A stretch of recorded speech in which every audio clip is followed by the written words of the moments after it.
What is going on, geeks? Noah Jai from the Geek Week here, and we are back with another review. Now, I'm no stranger to a good disclaimer before a review, but this certainly takes the cake without a doubt. Today, we're going to be diving into Scavengers Reign Season 1. The show being of the sci-fi genre, it's no surprise that visual storytelling is one of its primary methods for setting tones, world building, etc.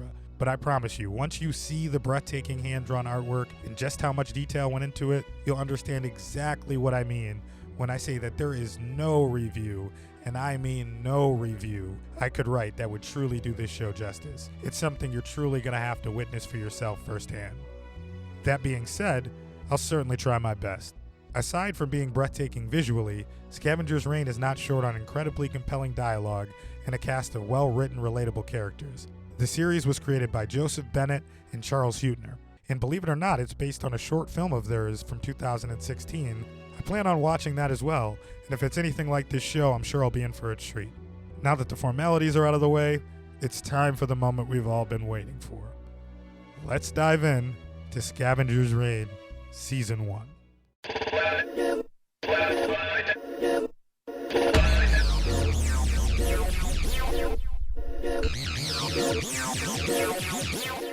When our story begins, we learn a company expecting returning ships with full crews on board finds that one ship is absent, the Demeter 227. It appears that the Demeter 227 has rerouted and disappeared entirely, and a dire situation is made all the more tragic when this company reveals they are not sending a rescue team after the Demeter. But what exactly happened to the ship? The planetary freighter ship was damaged by a solar flare, causing the immediate survivors to have to evacuate to the planet Vesta via escape pods. The inhabitants of the first pod we see are a man and woman by the names of Sam and Ursula. We see Sam going over emergency instructions and learn that they are trying to make contact with the Demeter they previously evacuated and initiated to land on the planet Vesta as they did. The problem is the battery they are using to do so is completely fried, causing them to head to the closest escape pod they can locate in hopes for a charged battery. The second escape pod we see is lodged in a tall tree, trapping the lone inhabitant inside. It is a man named Cayman, and judging by the tally marks on the walls, he's been there for about 2 months. With no way down and in complete isolation, the man appears to be losing his sanity. The last survivors we are introduced to are a pair that consist of a young woman named Ozzy and a robot named Levi. Levi's are standard issue robotic assistants, and this one in particular is going through some abnormalities. The plants and wildlife of planet Vesta, or as they are referred to in the show, the flora and fauna, seem to be having an effect on Levi's processing system. Levi is starting to act less like a robot and more like a sentient being. Naturally, this causes a bit of concern for Ozzy as she depends on her Levi for survival, and this couldn't be a more crucial time. The pair are confronted by a pack of large creatures intent on destroying and consuming all of Ozzy's crops and rations she's been growing the past few months. When Levi sees Ozzy in trouble, he saves her, despite not being asked to. It appears that Levi acted more instinctively than logically, and although Levi saved Ozzy, she scolds him for using excessive force as she was knocked back by the sonic flare Levi used to disperse the large pack of creatures. This, coupled with the behavior concerns, is enough to cause Ozzy to lower Levi's defense settings, a decision she would soon regret. At this point, we start to take a closer look at the fauna of the planet Vesta, in particular, the Hollows, a four-legged omnivoro species that seems to possess telepathic abilities. We see the Hollow extract a black gel-like goo from its mouth and feed it to smaller creatures. The smaller creature in turn then begin retrieving food and feeding it to the Hollow. We see a much larger Hollow take the prey of the Hollow previously mentioned, showing us a clear pecking order in their species. The smaller Hollow scampers off, leaving the prey for the larger, but in a stroke of luck, or one of misfortune, depending on which side you're on, the Hollow comes across the escape pod that is lodged in a tree, the one with the lone survivor Cayman inside. While Ozzy is asleep, we see the same pack of creatures return. With Levi's defense settings lowered, the creatures are able to easily have their way with Ozzy's crops and rations, whilst grabbing Levi in the process. We see that Sam and Ursula make it to the nearest pod, and to their delight, the battery in it is fully charged. With the battery in hand, Sam is able to initiate the emergency landing for the Demeter 227. The last character we are introduced to is a woman named Fiona. She is the wife of the lone survivor Cayman. But wait, He's the lone survivor of that pod. Shouldn't he be alone? He is. As we see in this scene, he eats across from his wife Fiona, but in reality is eating the black goo extracting from the hollow across from him. Cayman is now under control of the hollow. Ozzy is able to locate and rescue Levi, but with their crops and rations almost entirely gone, the pair will have to relocate. At this point, we start to learn more about Ozzy as a character, primarily the fact that she's a loner and she prefers it that way. We also learn on the Demeter 227 there was an entire crew in cryogenic sleep tanks awaiting scheduled arrival on the planet. One of these crew members is a young woman named Mia. Now, Mia clearly takes a liking to Ozzy, but as I said before, Ozzy is kind of a loner and initially is a bit standoffish towards Mia. With the Demeter now landed on planet Vesta, one can only hope the crew survived the initial incident.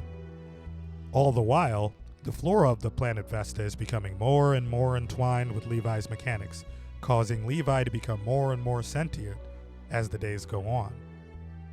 From here, we see a fully entranced Cayman lured by the Hollow to its den. The Hollow uses memories of Cayman's wife Fiona to manipulate him.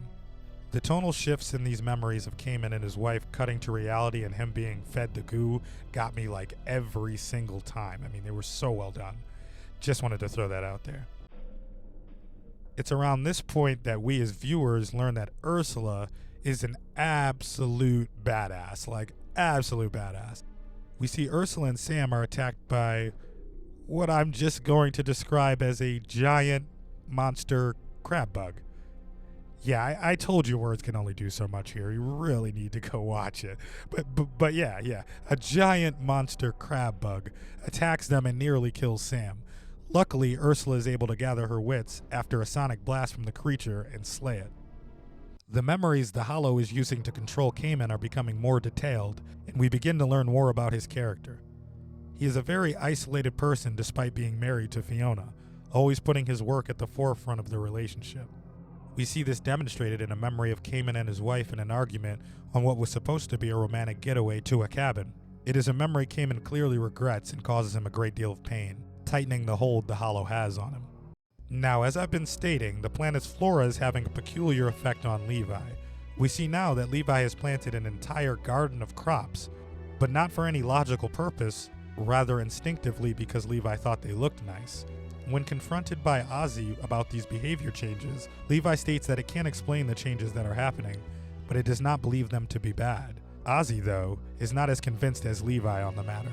After a storm completely destroys their newly set up camp, Ozzy decides they need to head for the Demeter. Sam and Ursula survive the storm as well, thanks to Ursula, and I thought it was important to add, out of the abdomen of the giant monster crab bug that Ursula slayed sprouts a white flower. Flora on the planet Vesta that would become embodied with not only death, but new life on Vesta. The pair can't really catch a break soon after they are confronted by a giant bird monster, but fortunately it does not attack and heads in the direction of food. It should be noted that Levi is not only establishing a connection with the flora of Vesta, Levi also seems to be in tune with the fauna of the planet Vesta as well. In a memory of Ozzy's, we learn that Levi's were actually created by Fiona, as we see her working on Ozzy's in the past. Elsewhere on the planet, we see the Hollow training Cayman to bring it food, or rather testing him. It's likely Cayman is the largest being it's had under its control, and is curious to see how beneficial this truly is. All the while, we are also seeing what Cayman is. The Hollow appears to him as Fiona, and brings him in and out of traumatic memories to keep him subservient. In one such memory, we see Cayman aboard the Demeter 227, before the crash happens, and he appears to be of high ranking. We actually see Ozzy report to him about a coolant leak in the ship, one that can cause severe equipment loss, and he assures her that he'll handle it. In present reality, we see Cayman is not only successful in getting the fruit for the Hollow, but also the creature guarding it, much to the delight of the Hollow as we see it begin to devour the creature.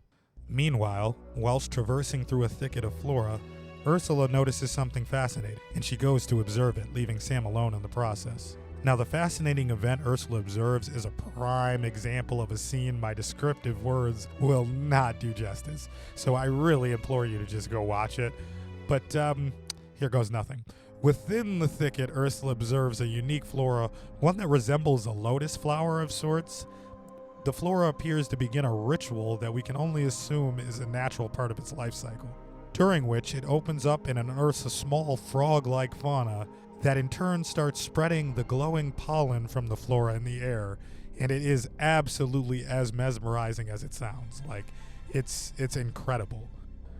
Soon after, the pollen resets on the flora, activating a sort of switch that the fauna presses. Soon after, the fauna lays down whilst breathing in synchronization with the flora and Ursula, whose hand is touching the flora currently, which is also just absolutely breathtaking, and slowly fades away as it is reburied within the flora. The scene brings Ursula to tears, and honestly, it damn near almost brought me to tears. It was absolutely that incredible. Like, I was just in awe of what I was watching in that moment. Like, it was a very, very well done scene, and I just could not encourage you to go watch it enough. While on his own, Sam begins to panic. Once reunited with Ursula, she explains what she left him to look at, or at least tries to. But Sam is upset with Ursula for leaving him and scolds her, telling her, "I can't do this without you," to which Ursula replies, "I can do this without you," setting a rift between the two. Soon after, Sam is snatched up by one of the bird-like monsters that confronted the pair earlier and brought to its nest. Without hesitation, Ursula allows herself to be grabbed by one of these creatures so it will too bring her to the nest and she can save Sam. When we next see Cayman, he is killing creatures regularly for the Hollow controlling his mind, as the size of these creatures grow larger and larger to the point where Cayman is even killing other Hollows for it to consume. We see the memories of him and his wife become more and more detailed, not to mention more and more relevant. By that I mean, the next memory we see of Cayman and Fiona gives a lot more insight into his character. We see Cayman telling Fiona that he got the job on the Demeter 227, something he's dedicated his life to. We learn that Cayman convinces Fiona to come with him, telling her that the Demeter will have a robotics department that she can work in. She agrees, in the process leaving everything in her life behind, a decision she would soon regret. As the changes within Levi persist, we see that Levi is starting to have dreams. Not yet fully understanding what is happening, Levi starts rationalizing its thoughts. Furthermore, Levi begins experiencing more senses as well, specifically sensory feeling and touch. While a concerned Ozzy inspects Levi's mechanical components that are now almost infused with the flora of Vesta, she realizes that Levi can actually feel her touching it and decides to shut it off for further inspection, despite Levi's objections. When we next see Ursula, we see she is able to locate Sam. Fortunately, he is unharmed. What is unfortunate is what he's sitting in front of. Sam has stumbled upon another escape pod from the Demeter 227. Sadly, there are no survivors. And worse yet, they were Sam's close friends. Seeing this tragedy causes Sam to apologize to Ursula, as he realizes how easily it could have been him dead if it had not been for Ursula's sharp instincts and fearlessness. The pair bury the survivors as a sign of respect, and then continue their journey. While hunting and killing creatures for the Hollow, Cayman comes across a large creature he cannot get the best of. In this moment, we see even closely how the Hollow manipulates Cayman with his memories, while simultaneously learning exactly why the Demeter 227 ended up in the predicament that it's in. In this memory, we see that Cayman's solution to the equipment loss caused by the coolant leak is to reroute the ship's coordinates on a route that would likely see them arrive ahead of schedule, preventing further equipment loss. The only problem is, when he presents this idea to Sam, we find out just how dangerous that route is, and that he would be putting everyone on board's life in danger. Sam refuses to go along with Cayman's rerouting, despite Cayman pleading that he'll lose his job if all the equipment is lost. Ultimately, Cayman goes behind Sam's back and reroutes the Demeter 227 anyway, causing it to be hit by a solar flare and forcing those not in cryosleep to be marooned to the planet Vesta they are currently on. Furious, Sam throws Cayman at a wall and goes to hit him. In a masterfully done scene, as this happens, it is paralleled with what's happening in reality, as we see Cayman attack the large creature from behind, believing it to be Sam. In the end, the creature is still too large for Cayman, and the Hollow ends up killing it itself, in turn showing us it not only has telepathic, but telekinetic abilities as well, dismantling the creature with nothing but its mind. Not long after, we see a crew member of the Demeter 227 that was in a cryo-sleep tank wake up. He wakes up prematurely due to the tank being damaged and is able to escape. While wandering alone on the planet Vesta, this man is attacked by multiple fauna, but eventually he stumbles into none other than Cayman. The crew member recognizes Cayman instantly, saying they met at orientation. Talking to the man seems to momentarily snap Cayman out of the trance he's been in. At this moment, we see the Hollow intervene, regaining control over Cayman's mind. We watch a memory of Fiona leaving Cayman, stating that he could never make her a priority. Whilst reliving his trauma, the Hollow uses its telekinetic abilities to snap the young crew member's neck. We also see a memory of Cayman's last moments on a damaged Demeter 227, getting into his escape pod. We see that he actually left Fiona on board by mistake, only thinking of his own safety. Revisiting this moment brings Cayman to the realization that his wife Fiona is actually dead, and it is too late to change that. At this point, Cayman loses his will to live, the trauma proving too much to bear. Surprisingly, the Hollow doesn't eat Cayman at this point, but rather consumes him inside of it, in like a deep dream state, still supporting Cayman with the goo, just this time internally.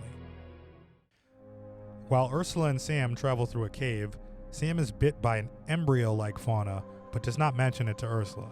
But we'll get back to this in just a moment. At this point, it is revealed that Mia is in one of the cryo-sleep tanks on the Demeter, and Ozzy is concerned for her safety. Ozzy is also beginning to accept Levi as a person and not just as a machine, stating, "I'll need to treat you much more delicately from now on." Side note, it was really wonderful watching the progression throughout the relationship. Like, it was a natural growth that was so well written that I just could not leave out of this review. Now let's get back to Sam and Ursula. We learn that the creature that bit Sam draws blood from creatures to create doppelgangers. The bite poisons the victim, and when they are near death, they are buried alive and replaced by the doppelganger. Sam, now feeling the effects of the bite he received, shows it to Ursula. Later on, while asleep, the doppelganger of Sam appears and buries Sam alive and attempts to replace him. Ursula managed to not only save Sam, but also stop the doppelganger by burning it to death with the campfire they had built. Though Sam was not buried alive, the condition from the bite on his arm worsens, and time appears to be running out. As I stated prior, Levi's were created by Fiona, so in turn, a part of her is in their programming. Whilst crossing a cliff with Ozzy, Levi hums a tune that Fiona often did. Unbeknownst to the pair, below them is the Hollow that consumed Cayman. As Cayman can hear the tune from within the Hollow becomes enraged and moves in to attack.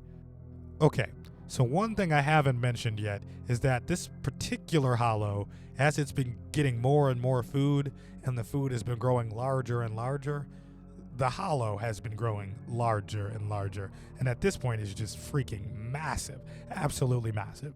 Just something to keep in mind. The Hollow attacks Levi. It completely dismantles the robot using its telekinetic power.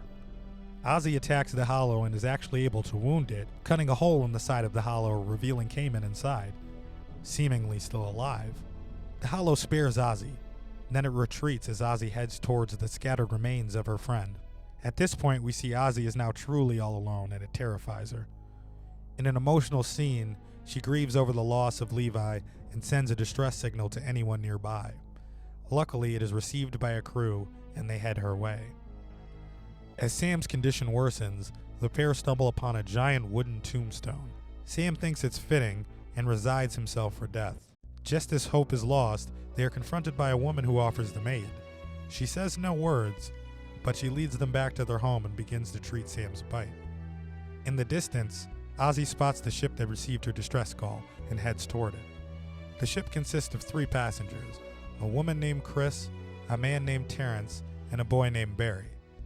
They are a trio of rogue scavengers, so needless to say, their main priority has nothing to do with the rescue mission. Upon meeting the trio of scavengers, Ozzy learns their true motives, and they offer to take her off the planet in exchange for their engines, spare parts, and other useful tech from the Demeter. Ozzy agrees, and the party of 4 now head to their ship.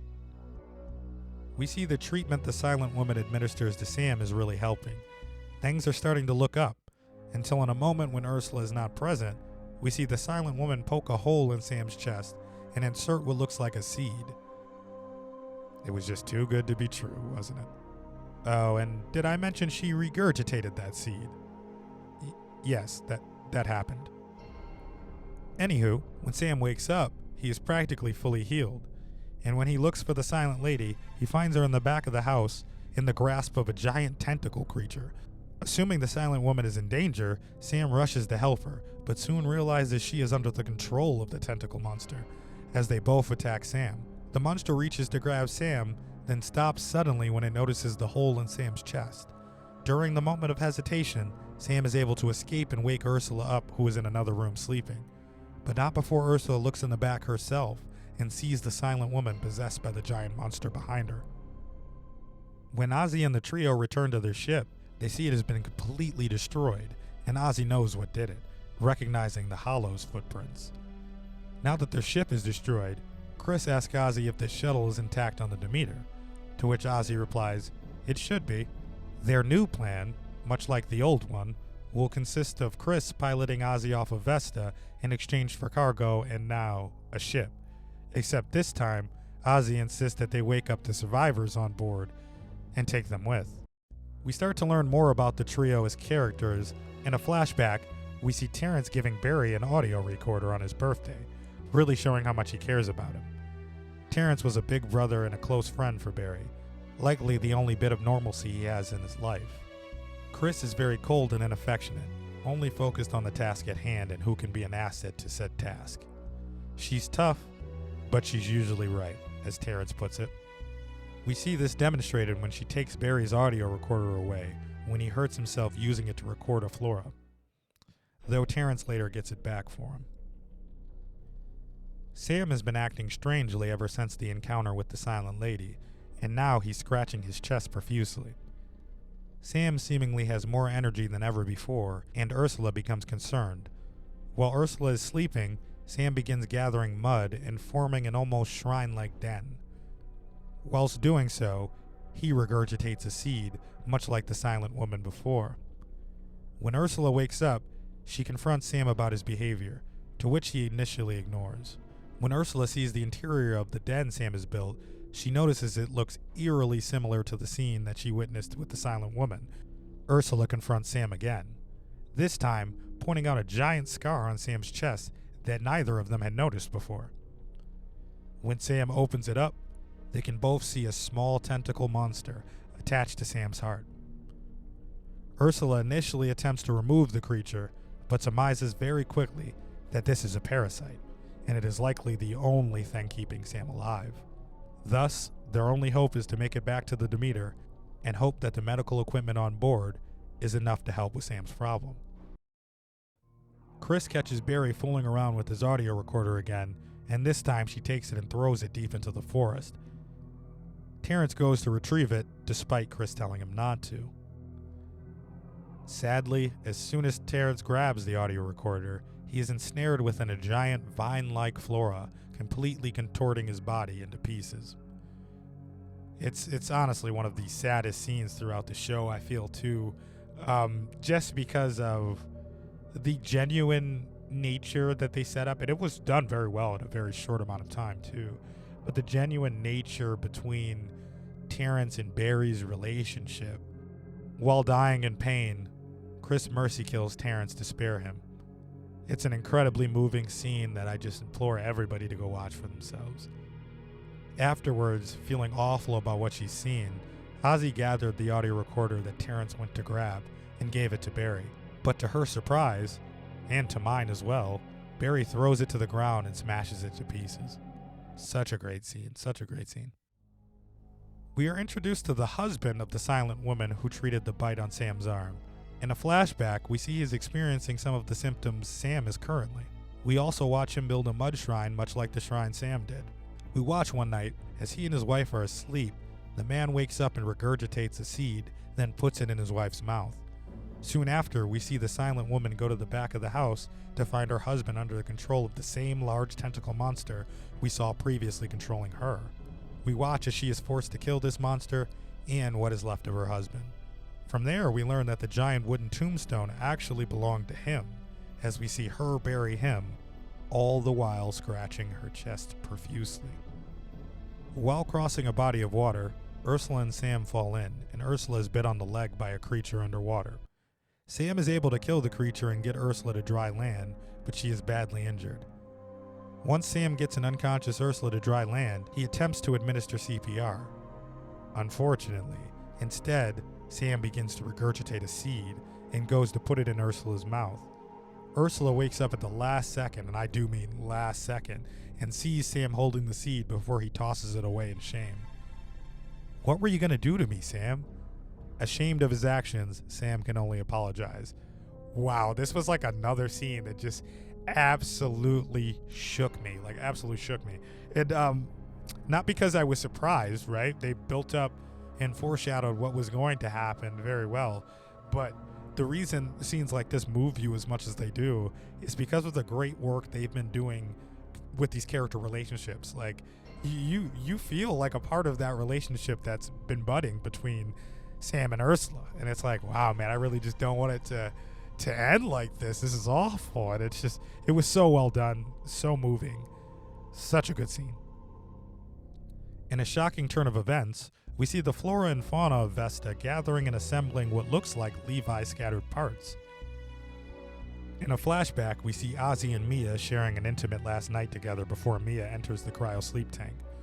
One thing that should be highlighted is the growing relationship between Barry and Ozzy, so much so that Ozzy opens up to him about Mia. And as Ozzy's relationship with Barry grows stronger, her distrust for Chris grows stronger as well. Knowing Chris is likely to ignore the rest of the crew that's in cryo sleep tanks, Ozzy knows she has to do something. Sam and Ursula can finally see the Demeter off in the distance and are finally closing in on their destination. Tragically, it's at this point Sam reveals that he won't make it to the Demeter, knowing all too well there isn't a way to remove the parasite that's inside him. Sam tells Ursula, "I knew it was over for me the minute I put your life in danger." To which Ursula replies, "I don't want to lose you." Ursula tells Sam, "I can't do this without you," showing us the full arc and progression of the relationship when she once said the exact opposite. Nevertheless, Ursula says her goodbyes to Sam and heads for the Demeter. Sam, in order to stop the spread of the parasite, removes it himself and passes away. While crossing a river that leads to a waterfall, Ozzy confronts Chris about waking up the crew members in cryo sleep tanks, knowing full well Chris did not intend to do so. Now, I definitely feel like Ozzy had to do something here, but I'm just not sure I'd do it over a moving waterfall outnumbered 2-1. Don't get me wrong, this isn't a critique. This is definitely not a critique because this is more of just like a human decision. People make bad decisions. That is very natural. So this is good writing. It's just, I do want to point out how odd this was to me. Of all the time she could have, done something. I don't know that I would pick over a moving water. I don't know if she thought it would be helpful to have the water there, but there's no way you could have thought like Barry as deeply as he's been manipulated that he would just help you. So the timing of this, because you had to do something either way, right? Because she's just going to take the ship, but maybe on dry land, I thought. But that's just, something I thought I'd put out there. It's a little bit comical. Of course, this plan backfires, and Ozzy is knocked out by Barry. Chris and Barry tie Ozzy up and leave her behind and head for the Demeter. The only problem is, we see that the Hollow with Cayman arrives first. Remember the flora and fauna of Vesta reassembling Levi's parts that the Hollow dismantled? Well, this process seems to have completed the transformation Levi has been progressing through the entire season, and he is now a fully realized sentient being. In a memory of Levi and Ozzy first landing on Vesta, we see it as a white flower that is the catalyst that sparks Levi's transformation. Chris and Barry make it to the Demeter, and on the way to the shuttle, they pass the cryogenic sleep tanks. Once they make it to the shuttle, they find it's fully operational, and Barry brings up the cryogenic sleep tanks to Chris, seeing as the people looked like they were still alive. Chris tells Barry that they aren't their problem, sparking a rift in their relationship. Barry, after losing Terrence, and now Ozzy, is beginning to question his loyalty to Chris. Regardless, Chris instructs him to prepare an explosive to clear a path for the shuttle's takeoff. While this is happening in another area on the Demeter 227, we see the Hollow has found the dead body of Cayman's wife Fiona and lays next to it. Okay, so at this point I just want to comment on how interesting the relationship between the Hollow and Cayman truly is.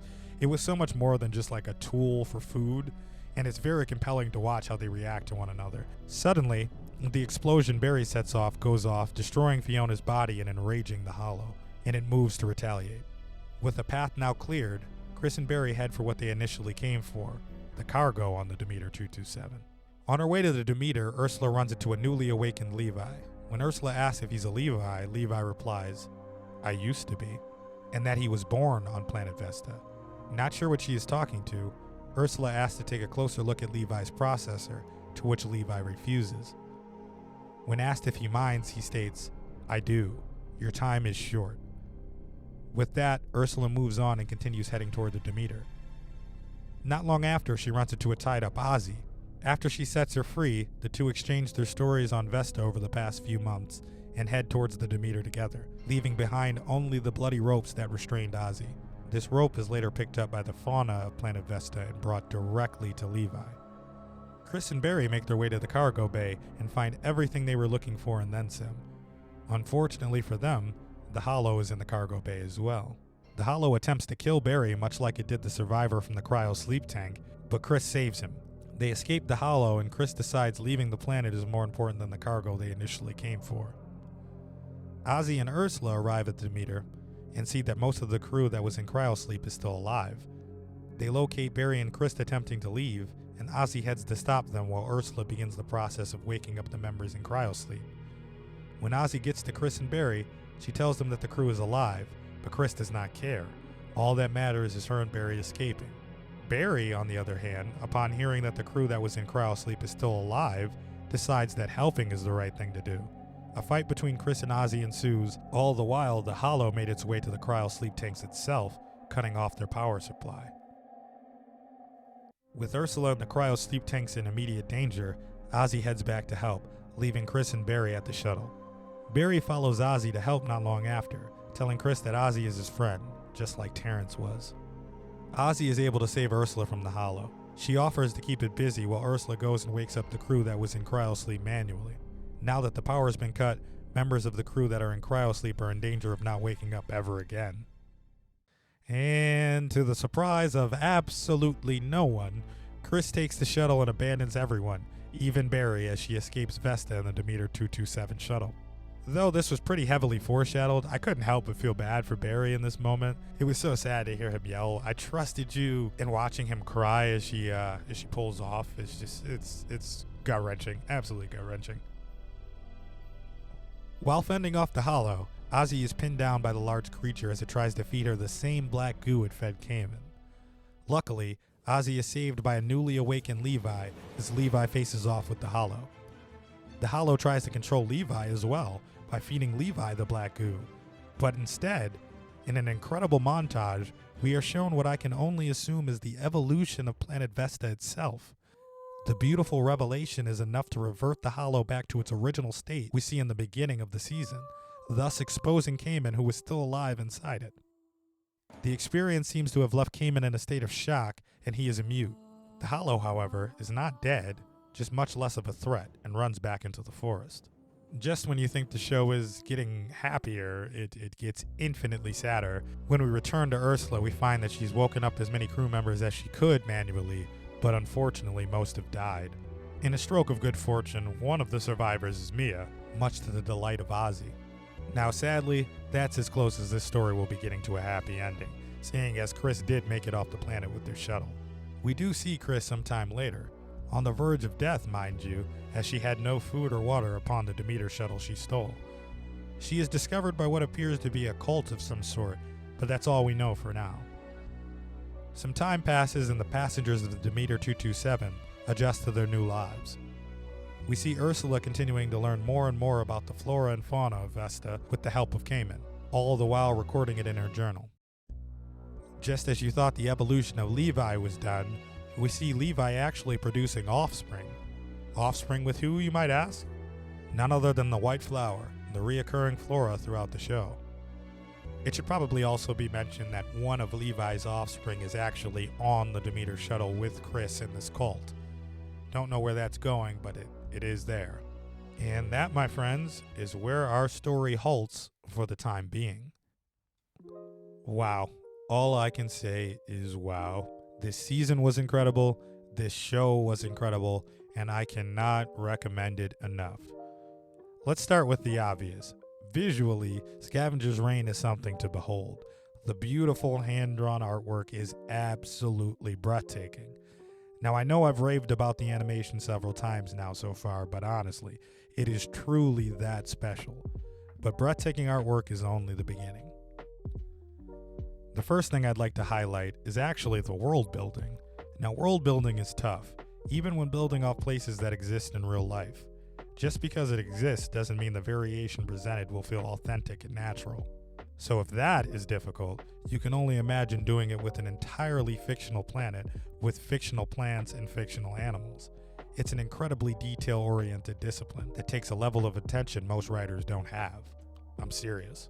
The level of detail that goes into the planet Vesta is absolutely insane. For example, in episode 3, we see a large bird creature that had captured Sam go through an entire life cycle. The cycle begins as one of the bird fauna die and become a fruit-like flora. That fruit-like flora is eaten by a slug-like fauna. That is in turn eaten by the bird faunas that the cycle began with. The birds also have reflective feathers that they use to roast the slugs alive, but you should probably just go watch the show for that. The same could be said about the doppelganger fauna we spoke about earlier. While an embryo, we see that it bites and draws blood from another fauna, poisoning it in the process.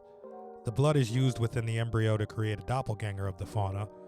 The fauna doppelganger then tracks the original, which at that point has almost succumbed to the poison, buries it alive, and replaces it. Once the doppelganger replaces the original, it explodes near the fauna the original was with, sparking a chemical reaction and transforming the decayed faunas into embryos, starting the cycle all over again. We spoke about the fascinating event Ursula witnessed of the peculiar flora with the small frog-like fauna bird in the center. But that's like one of 5,000 amazing, very well done creatures throughout this show. Like one that comes to mind is like the moss monster that used like the moss balls to like stick to its victims and weigh them down before it came and did its thing. But there's just so much in there. There's only a few that I'm going to highlight throughout the critique. There's really that much that I can't even put it all in the review, but absolutely fantastic stuff. Absolutely fantastic stuff. Before we spoke about the giant monster crab bug that attacked Ursula and Sam. What I didn't mention is where it attacked Ursula and Sam. It attacked Ursula and Sam inside like a fluorescent turtle-like water fauna that was dragging in its eggs to protect them from a storm. So these giant monster crab bugs travel inside another fauna to eat its larvae, which is just like levels like this of detail are just insane. They're just absolutely insane and very cool to watch play out. I mean, it's truly sci-fi at its finest. Another thing this wonderful show is rich with is themes. The show has a lot more to say beyond "look at me, I look cool." For starters, the way the character writing is used to show duality in the themes of the show is truly beautiful. The show thematically puts an emphasis on friendship and connection with others, and also in turn the opposite, individuality. The duality in these themes are seen in almost every character throughout the season. Let's take Ozzy for example. As we come to learn more about her character, we see that she is quite a loner, and seemingly prefers it that way. This is demonstrated in A Memory of Ozzy and Mia, where we see Mia trying to get Ozzy to come out of her room and socialize to no avail. In another memory with Mia, she tells Ozzy, "I think we're all running away from something. But no matter what, we always need people in our lives we can love and depend on." Now obviously the show is talking about Ozzy through this conversation, but what might not be so obvious initially is that Ozzy is never actually alone. In fact, it's not until Levi is destroyed by the Hollow that Ozzy is truly alone for the first time, and it absolutely terrifies her. Levi was that someone Ozzy could count on, like Mia referred to. A similar dynamic can be viewed between Sam and Ursula. When the two first begin their journey, Ursula makes it clear she has all of the skills necessary to survive in this situation on her own. Yet once Sam gets bit and starts dying, Ursula begins to feel like she can't do it without him. Again, very reminiscent of what Mia tells Ozzy. I mean, hell, we can even say the same about Chris, Terrence, and Barry. Chris is constantly teaching them to be individuals that are only focused on the task at hand, yet they all need and depend on each other. Now, we'll learn more about Barry and Chris in the seasons to come, but I'm pretty sure they're both running away from something, just as Mia's words stated. There's honestly way more examples I could probably draw out that personify what Mia says to Ozzy about needing others. Hell, I'd argue you could even make that case for the relationship between Cayman and the Hollow, but alas, we'll save that for another video. The last observation I had that I wanted to share on the themes of individuality and companionship is that Planet Vesta seems to directly influence these changes in our characters. By that I mean, Vesta seems to make Levi an individual, a sentient being, while it makes Sam part of a collective, codependent as he lives off of a parasite. And the same thing could be said, these parallels could be found in every character. Now, let's move on to my favorite part. Let's move on to the writing.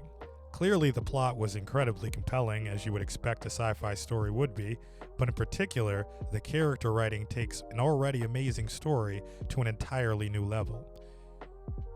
In one of the first conversations Sam has with Ursula, he shares a story about a mission he went on with a friend. He explains that a skull his friend took as a bad omen ended up becoming all he thought about until eventually he died a year to the day. A lot of great dialogue comes up from this conversation, but one line stuck out in particular. Ursula says to Sam, "I think there's always a logical reason for why anything happens. We just can't help the instinct to give meaning to things we don't understand." Certainly a commentary on the show, but also so much to take away from Ursula as a character here as well. Sam replies to Ursula by saying, "I just couldn't imagine giving up that kind of control in my own life." Obviously foreshadowing the fate that is to come, but also giving us a good insight onto how Sam thinks as a person. Great stuff, great character writing, great writing overall.